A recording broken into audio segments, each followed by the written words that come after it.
ಕೌಶಿಕ ರಾಜನಿಗೂ ವಶಿಷ್ಠ ಮುನಿಗೂ ನಡುವೆ ನಡೆದ ಯುದ್ಧವು ರಾಮಚಂದ್ರನಿದ್ದ ಕಾಲಕ್ಕೂ ಅನೇಕ ಪರಿತರಾಂತರಕ್ಕೆ ಮುಂದೆಯೇ ತ್ರೇತಾಯುಗದಲ್ಲಿ ಅಯೋಧ್ಯೆಯ ಆಳ್ವಿಕೆ ಮಾಡಿದ್ದ ತ್ರಿಶಂಕು ಮಹಾರಾಜನ ದಿನಗಳಲ್ಲಿ ಸಂಭವಿಸಿದುದು ಎಂದು ರಾಮಾಯಣದಲ್ಲಿ ಹೇಳುತ್ತಿದೆ. ಮಹಾಭಾರತದಲ್ಲಿ ಹೇಳಿದ ಪ್ರಕಾರ ದ್ವಾಪರ ಯುಗದಲ್ಲಿ ಯುಧಿಷ್ಠಿರ ಮಹಾರಾಜನಿದ್ದು ಅಧಿಪತ್ಯವನ್ನು ಮಾಡಿದ ಕೆಲವು ದಿನಗಳ ಮುಂದೆ ಕುರುಕ್ಷೇತ್ರದ ಅಧಿಪತ್ಯವನ್ನು ಮಾಡಿದ ಕುರುವೆಂಬ ಅರಸು ರಾಜ್ಯವನ್ನಾಳಿದ ಪೂರ್ವದಲ್ಲಿ ಶಕುಂತಲೆಯ ಪತಿಯಾದ ದುಷ್ಯಂತ ಮಹಾರಾಜನ ಕಾಲಕ್ಕೆ ಮಧ್ಯ ನಡೆದುದಾಗಿ ಹೇಳಿದೆ. ಆದ್ದರಿಂದ ಈ ಎರಡೂ ಸಂಖ್ಯೆಗಳಿಗೂ ಅನೇಕ ಸಂಖ್ಯೆ ವರ್ಷಗಳು ವಿಕಲ್ಪವಾಗುತ್ತದೆ. ಈ ವಿಧವಾಗಿ ನಿಮ್ಮ ಪೂರ್ವಿಕರು ಕಲ್ಪಿಸಿರುವ ಪುರಾಣ ಇತಿಹಾಸಗಳನ್ನು ಇತರೆ ಗ್ರಂಥಗಳನ್ನು ಪರಿಶೀಲಿಸಿದರೆ ಒಂದಕ್ಕೊಂದು ತಾಳೆಯಾಗದೇ ಇರುವಾಗ ವಿಶ್ವಬ್ರಹ್ಮ ವಂಶಸ್ಥರಾದ ನಾವು ನಮ್ಮಲ್ಲಿ ನಡೆಯುವ ಶುಭಾಶುಭಗಳನ್ನು ನಾವೇ ಮಾಡಿಕೊಳ್ಳುವ ಅಧಿಕಾರವಿರುವಾಗ ನಿಮ್ಮನ್ನು ನಿಮ್ಮ ಪುರಾಣ ವಿಧಿಗಳನ್ನು ಹೇಗೆ ಅಂಗೀಕರಿಸಲು ಸಾಧ್ಯ? ವಿಪ್ರನಾದ ಗುರುವು ಯಾವ ಸ್ತ್ರೀಯನ್ನು ಭೋಗಿಸಿದರೂ ದೋಷವಿಲ್ಲವೆಂದು ವ್ಯಾಸ ಭಗವಾನರು ಧರ್ಮಶಾಸ್ತ್ರದಲ್ಲಿ ಹೇಳಿರುವರೆಂದು ತಮಗಿಷ್ಟವಾದ ಸ್ತ್ರೀಯರನ್ನು ಭೋಗಿಸುವವರು ವಿರಕ್ತರಂತೆ ವಾಚಾಜ್ಞಾನವನ್ನು ಹೇಳುತ್ತಾ ಕೆಲವು ಸ್ತ್ರೀಯರನ್ನು ತಮ್ಮ ಶಿಷ್ಯರನ್ನಾಗಿ ಮಾಡಿಕೊಂಡು ಬಾಲಪೂಜೆ, ಭವನ ಪೂಜೆ, ಶಕ್ತಿ ಪೂಜೆ, ಕಾಲಭೈರವ ಪೂಜೆ, ಸ್ವರ್ಣ ಭೈರವ ಪೂಜೆ ಎಂದು ಶುಕ್ರವಾರ, ಆದಿವಾರ, ಪೌರ್ಣಿಮೆ, ಪರ್ವಗಳು, ಮಾಸ ಪ್ರವೇಶವು ಮೊದಲಾದ ವಿಶೇಷ ದಿನಗಳಲ್ಲಿ ತಾವು ತಮ್ಮಲ್ಲಿ ಸೇರಿದ ಸ್ತ್ರೀಯರನ್ನು ಶಿಷ್ಯರನ್ನು ಆ ಪೂಜೆಯಲ್ಲಿ ಮಾರ್ಪಾಡಾದ ಸರಾಯಿಗೆ ವಸ್ತುವೆಂದು, ಸರಾಯಿಯ ಗುಡ್ಡೆಗೆ ಘಟವೆಂದು, ಅದನ್ನು ತೆಗೆದುಕೊಳ್ಳುವುದಕ್ಕೆ ವಸ್ತು ದರ್ಶನವೆಂದು, ತೆಂಗಿನ ಹೆಂಡಕ್ಕೆ ಆಕಾಶದ ಹಾಲೆಂದು, ತಾಳೆಯ ಹೆಂಡಕ್ಕೆ ಕಲ್ಪಕ ಜೇನೆಂದು, ಗಾಂಜಾ ಸೊಪ್ಪಿಗೆ ಕಲ್ಪವೆಂದು, ಅದನ್ನು ಸೇವಿಸುವುದಕ್ಕೆ ಧೂಪ ಶಾಂತಿ ಎಂದು, ಮಾಂಸಕ್ಕೆ ಸಿದ್ಧಿ ಎಂದು, ಮೀನಿಗೆ ಜಲಪುಷ್ಪವೆಂದು ಹೆಸರಿಟ್ಟುಕೊಂಡು ಗುರುವು ಸೇವಿಸಿದ ಬಳಿಕ ಎಲ್ಲರಿಗೂ ಸೇವಿಸಲು ಕೊಡುವರು.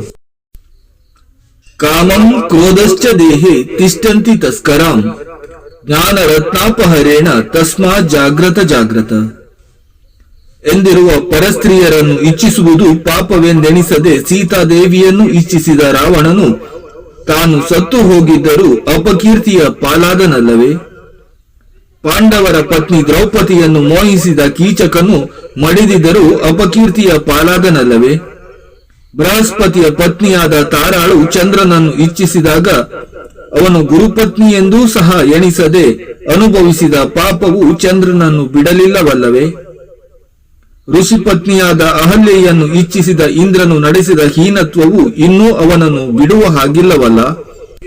ವ್ಯಾಸನು ತನ್ನ ಸಹೋದರರಾದ ಚಿತ್ರಾಂಗದ ವಿಚಿತ್ರ ವೀರ್ಯರು ಸತ್ತು ಹೋದ ನಂತರ ಅವರ ಪತ್ನಿಯರಾದ ಅಂಬಿಕಾ, ಅಂಬಾಲಿಕೆಯರನ್ನು ಸಂಭೋಗ ಮಾಡಿ ಉತ್ಪತ್ತಿಯಾದ ಪಾಂಡವ ವಂಶದ ನಿಂದನೆಯು ಇನ್ನೂ ಆ ವ್ಯಾಸರನ್ನು ಬಿಡಲಿಲ್ಲವಲ್ಲವೇ?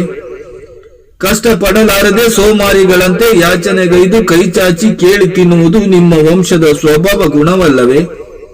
ಕೇಳುವುದೇ ಕೀಳೆಂದೆಣಿಸದೆ ನೀವುಗಳು ಆ ರಕ್ಷಕನು ಕೊಟ್ಟ ಅವಯವಗಳು ಬಲವಾಗಿದ್ದಾಗ್ಯೂ ಅವುಗಳಿಂದ ಕಷ್ಟಪಟ್ಟು ದುಡಿದು ಜೀವನ ಮಾಡಲಾರದೆ ಮಾನಹೀನನಾದ ಮುಷ್ಟಿಗೆ ಕೈಚಾಚುವುದು ಮತಿಹೀನವಲ್ಲವೇ?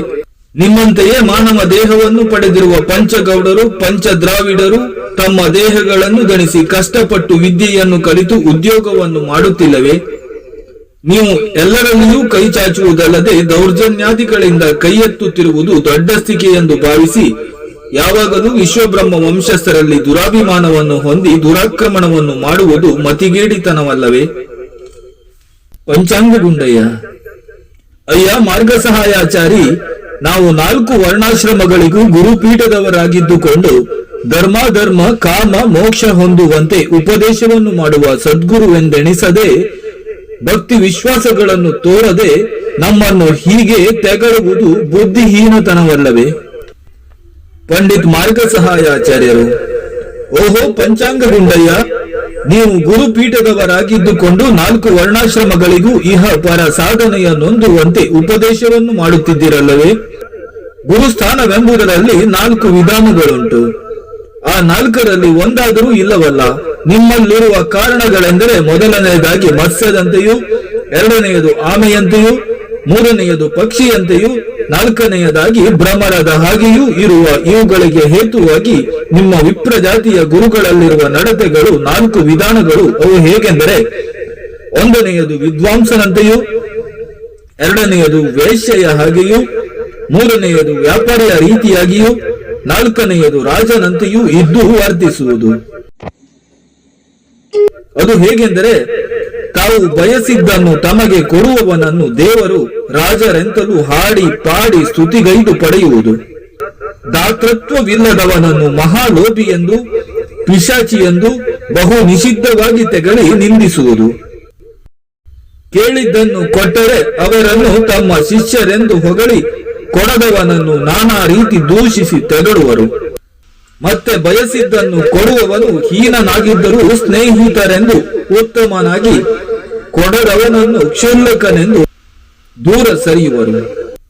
ಹೀಗಲ್ಲವೇ ನಿಮ್ಮ ವಂಶಿಕ ಗುರುಗಳು ಮಾಡುತ್ತಿರುವುದು. ಮತ್ತೊಂದು ವಿಧವೆಂದರೆ, ವ್ಯಾಪಾರವನ್ನು ಮಾಡುವವರು ಕಾಲು ಭಾಗಕ್ಕಿಂತಲೂ ಹೆಚ್ಚು ಲಾಭದಾಯಕವಾಗಿದ್ದರೆ ಗಾವುದ ದೂರದ ದಾರಿಯಾಗಿದ್ದರೂ ನಡೆದುಕೊಂಡು ಹೋಗಿಯಾದರೂ ಸರಕನ್ನು ತೆಗೆದುಕೊಳ್ಳುವರು. ಇದರಂತೆಯಲ್ಲವೇ ನಿಮ್ಮ ವಂಶಿಕ ಗುರುಗಳು ಮಾಡುತ್ತಿರುವುದು. ಇನ್ನೂ ಒಂದು ವಿಧವೆಂದರೆ, ಕಾಸನ್ನು ಅಪೇಕ್ಷಿಸುವವ ಕಾಣಿಕೆಗಳನ್ನಿಟ್ಟು ಕೊಂಡುಕೊಳ್ಳುವಂತೆ ನಡೆಯುವ ನಿಮ್ಮ ವಿಪ್ರ ಗುರುಗಳನ್ನು ಕುರಿತು ಯೋಗಿ ವೇಮಣ್ಣನವರು ಒಂದು ವಾಕ್ಯವನ್ನು ಹೇಳಿದ್ದಾರೆ. ಅದನ್ನು ಹೇಳುತ್ತೇನೆ, ಕೇಳು.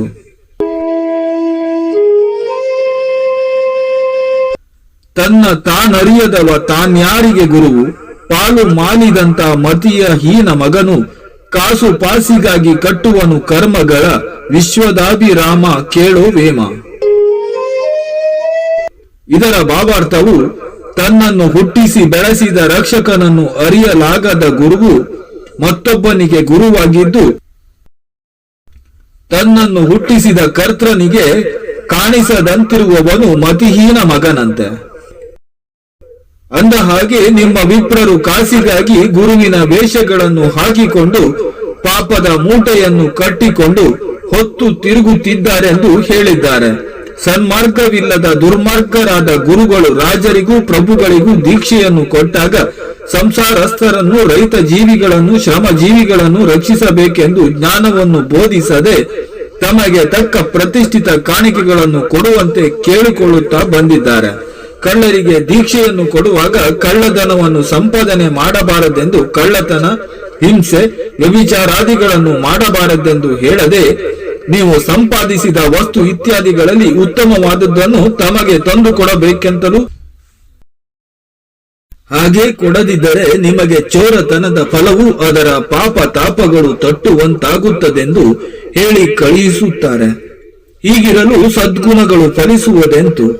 ಕಳ್ಳತನವನ್ನು ಮಾಡುವ ಶಿಷ್ಯರು ಹಿಂಸೆಗೈದು ಕೊಳ್ಳೆ ಹೊಡೆಯುವ ಹೆಚ್ಚಿನ ವಸ್ತುಗಳನ್ನು ತಂದು ಕೊಟ್ಟಾಗ ಗುರುಗಳಾದವರು ಪರಮಾನಂದದಿಂದ ತೆಗೆದುಕೊಳ್ಳುತ್ತಾರೆ. ಯಾವ ಒಬ್ಬನಿಗೆ ನೀವು ಉಪದೇಶವನ್ನು ಮಾಡುವುದಾದರೆ ಮತ್ತು ಮಾಡಿದರೆ ಅಷ್ಟಾಕ್ಷರ, ಪಂಚಾಕ್ಷರ, ಅನುಷ್ಠಾನ, ಮೂಲ ಮಂತ್ರ, ಆಸನ ಮಂತ್ರ, ದಿಗ್ಜ್ ಮಂತ್ರ ಇತ್ಯಾದಿಗಳಲ್ಲಿ ಯಾವುದಾದರೊಂದು ಗಂಟೆಯ ಶಬ್ದದಲ್ಲಿ ಕೇಳದಾದರೂ ಕೇಳಿದಂತೆ, ತಿಳಿಯದಿದ್ದರೂ ತಿಳಿದಂತೆ ಅವರ ಕಿವಿಯಲ್ಲಿ ಗುಸುಗುಸೆಂದು ಹೇಳಿ ಈ ಉಪದೇಶಗಳನ್ನು ಬಯಲಿಗೆ ಬಿಟ್ಟರೆ ನಿಮ್ಮ ಶಿರಸ್ಸು ಹೊಡೆಯುವುದೆಂದು ಭಯಾದಿಗಳನ್ನು ಕಲ್ಪಿಸಿ ಕಾಣಿಕೆಗಳನ್ನು ತೆಗೆದುಕೊಳ್ಳುವುದು.